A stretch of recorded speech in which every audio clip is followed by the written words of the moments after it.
ഇതാണ് കേട്ടോ ചെന്ദമംഗലം വെറ്റ്ലാൻഡ്. പക്ഷെ ഇവിടെ ഇപ്പം പ്രവേശനം നിരോധിച്ചിരിക്കുകയാണ്. എനിക്കറിയില്ലായിരുന്നു. ഇതൊരു ക്ഷേത്രഭൂമിയാണ്. ഇവിടുത്തെ തൊട്ടടുത്തുള്ള ഒരു ക്ഷേത്രത്തിൻ്റെ ഭൂമിയാണ് എന്നാണ്.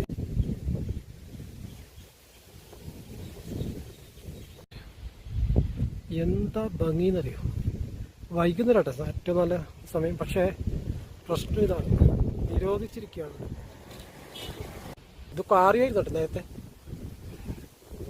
വൈകുന്നേരങ്ങൾ നല്ല സ്ഥലമാണ് വന്നിരിക്കാനായിട്ട്. അതുപോലെ തന്നെ അപകടമുണ്ട് ഇവിടെ. ഇതൊക്കെ വീടുകളുണ്ട് കേട്ടോ.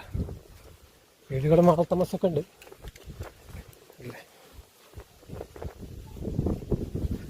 പാറണ്ട അങ്ങനെ അവിടെ ഒരു പട്ടി കിടക്കും.